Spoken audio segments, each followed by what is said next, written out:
Students, आज हम देखेंगे एक बीमी गति में त्वरण। इसके पहले हम जान चुके हैं कि यदि कोई वस्तु गति कर रही है, उसकी स्थिति में परिवर्तन हो रहा है, तो उसकी गति को हम वेग से व्यक्त करते हैं। स्थिति परिवर्तन की दर को वेग कहते हैं, ये हम आपको बता चुके हैं। Time rate of change of position is called velocity. अब आप सोचिए कि यदि स्थिति में परिवर्तन होता है तो हम उसको वेग से वेलोसिटी से दर्शाते हैं। तो यदि वेग में परिवर्तन हो, वेलोसिटी में चेंज हो, तो हम उसको किसी अन्य राशि से दर्शाएंगे या दर्शाना पड़ेगा। तो जब वेग में परिवर्तन होता है तो हम वहाँ पे एक्सीलरेशन अर्थात त्वरण शब्द का इस्तेमाल करते हैं। यहाँ पे त्वरण एक भौतिक राशि है, फिजिकल क्वांटिटी है, जो वेग परिवर्तन पर निर्भर करती है। अब वेग परिवर्तन कब होता है? वेग परिवर्तन होता है जब गति परिवर्ती हो, असमान हो। यदि गति असमान नहीं है तो वेग में परिवर्तन नहीं होगा। नियत वेग की स्थिति में हमें त्वरण नहीं मिलेगा। तो यहाँ पे देखिए, तो त्वरण को हम, एक्सीलरेशन को हम डिराइव्ड करते हैं वेलोसिटी से, चेंज इन वेलोसिटी से। अर्थात वेग में यदि परिवर्तन हो रहा है तो त्वरण है। इस कारण वेग परिवर्तन की दर को त्वरण कहते हैं। तो वेग की परिभाषा हुई, त्वरण की परिभाषा हुई, वेग में परिवर्तन की दर को त्वरण कहते हैं। यदि वेग बदल रहा है तो हम उसे त्वरण से दर्शाएंगे। Rate of change of velocity is called acceleration. अब यहाँ पे हमने दो ग्राफ दिया है। एक ग्राफ है, ग्राफिकल रिप्रेजेंटेशन है एक समान गति का यूनिफॉर्म मोशन के लिए। इसमें आप देख रहे होंगे कि जो वेग समय ग्राफ आया है एक समान गति का, उसको हमने उस लाइन को समय अक्ष के समांतर बनाया है। We have draw velocity time graph parallel to time axis. Time axis के हमने इसको समांतर बनाया है। इसका आशय ये है कि टाइम के साथ, समय के साथ वेग में परिवर्तन नहीं हो रहा है। तो जब वेग परिवर्तन नहीं हो रहा है, वेग नियत है, तो इसका मतलब है कि त्वरण भी नियत है, एक्सीलरेशन जीरो है। क्योंकि परिभाषा हमारी कहती है कि जब वेग में परिवर्तन हो तभी आपको त्वरण मिलेगा। इसलिए यहाँ पे त्वरण आपको जीरो मिल रहा है पहले ग्राफ में। दूसरा ग्राफ हमने यहाँ पे नॉन यूनिफॉर्म मोशन का बनाया है। असमान गति या परिवर्ती गति का ग्राफ है। इस ग्राफ में जो वेग समय ग्राफ होगा वो समय अक्ष के समांतर नहीं होगा। केवल समय अक्ष के समांतर नहीं होगा, जैसा पहले वाले ग्राफ में लाइन बनी हुई है समय अक्ष के समांतर पैरेलल टू टाइम एक्सिस, वो नहीं होगा। बाकी किसी भी स्थिति का ग्राफ हो सकता है। ढालदार सरल रेखा हो सकता है, जैसे यहाँ पे दो लाइनों को हमने दर्शाया है, वैसा कोई भी लाइन हो सकती। मतलब ये समय अक्ष के समांतर सरल रेखा को, स्ट्रेट लाइन को छोड़ करके कोई भी, किसी भी तरह की लाइन हम ड्रॉ कर देंगे या किसी भी तरह की लाइन यहाँ पे बन सकती है। तो वो हो जाएगा नॉन यूनिफॉर्म मोशन का। तो ऐसी स्थिति में यहाँ पे आपको एक्सीलरेशन मिलेगा, क्योंकि वेलोसिटी एक्सिस में यदि हम कोई भी लाइन ड्रा करेंगे तो वेलोसिटी एक्सिस में वेग अक्ष में उसके निर्देशांक बदलेंगे। यहाँ पे हमने ढालदार सरल रेखा बना दिया है वेग समय ग्राफ में असमान गति के लिए। तो आप देखिए, यदि समय बदलेगा तो वेग का निर्देशांक बदल जाएगा। अब यदि हम देखिए यहाँ पे वक्र लाइन बना देते हैं, कर्व्ड लाइन, तो यहाँ पे समय के साथ वेग का निर्देशांक बदलेगा। Velocity coordinate will change with respect to time. यदि हम रेखा को ढालदार वक्र रेखा को ऊपर की तरफ मोड़ देते हैं, we turn curve line in upward direction, तो यहाँ पे तो भी आप देखिए कि टाइम के रिस्पेक्ट में समय के सापेक्ष वेग के निर्देशांक बदलेंगे। वेलोसिटी कोऑर्डिनेट चेंज होगा विद रिस्पेक्ट टू टाइम।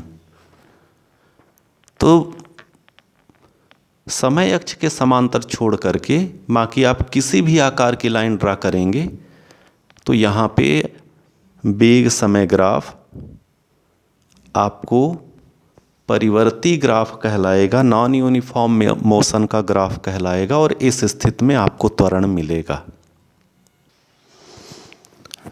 अब हम देखेंगे यहाँ पर एक समान त्वरित गति।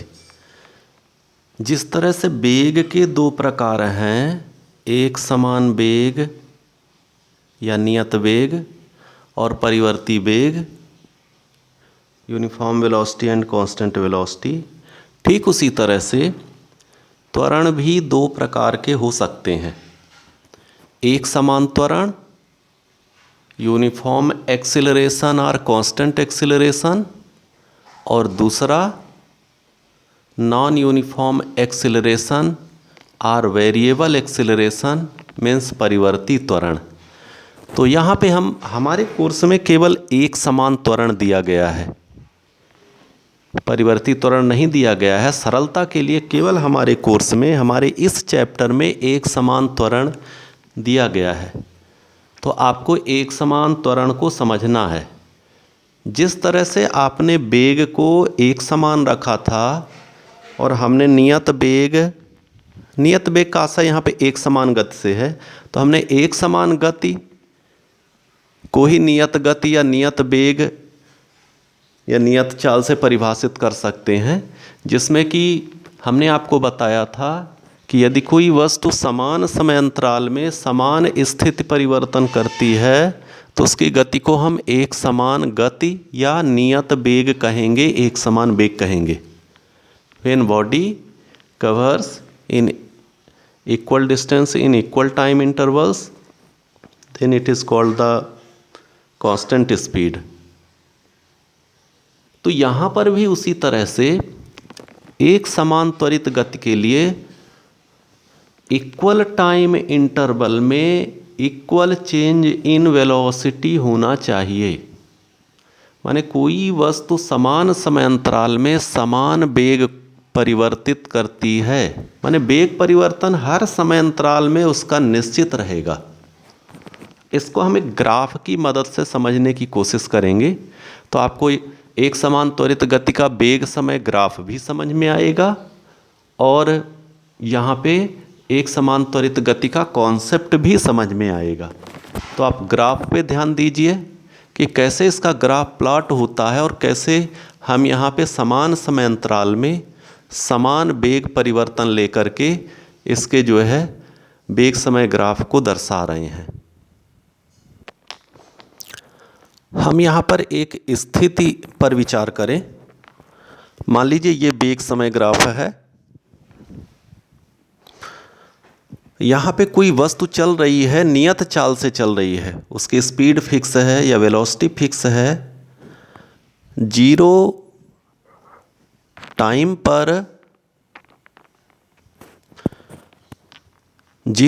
पर ये जो है यहाँ पे जीरो की पोजीशन पे है, मतलब इसका वेग जो है वो शून्य है। कब? शून्य समय पर। 2 सेकंड बाद उसका वेग जो है ये 10 मीटर पर सेकंड हो जाता है। 4 सेकंड पश्चात वेग बढ़ करके 20 मीटर हो जाता है। इसी तरह से 6 सेकंड बाद 30 मीटर, 8 सेकंड बाद 40 मीटर और 10 सेकंड बाद यहाँ पे 50 मीटर। आप देख रहे हैं यहाँ पे हमने टाइम इंटरवल 2-2 सेकंड का बढ़ा के लिया है, समय अंतराल 2-2 सेकंड का लिया है। ये पहला 2 सेकंड है, ये अगला 2 सेकंड है, ये अगला 2 सेकंड का अंतर है, अगला 2 सेकंड का समय अंतराल है। तो यहाँ पे इन समय अंतरालों को हम समय अक्ष पर यहाँ पे 2-2 सेकंड का अंतर दे करके बना देते हैं, तो ये हो जाता है समान समय अंतराल। अब यहाँ पर आप देखिए, वेग अक्ष में माने ऊर्ध्वाधर अक्ष में, वर्टिकल एक्सिस में हमने यहाँ पे गति को, वेग को भी समान परिवर्तन दिखाया है, कांस्टेंट चेंज दिखाया है। पहला अंतर है यहाँ पे, पहले आप देखिए 10 का, फिर दूसरा 20 का, फिर 30 का, समान यहाँ पे हमने वेग में परिवर्तन के निर्देशांक रखे हैं। अब हम इसको ग्राफ में इसकी स्थिति देते हैं। ये जो वस्तु यहाँ पे हमने उदाहरण लिया है इसकी गति का, इसको हम ग्राफ में इन निर्देशांकों को दर्शाने की कोशिश करते हैं।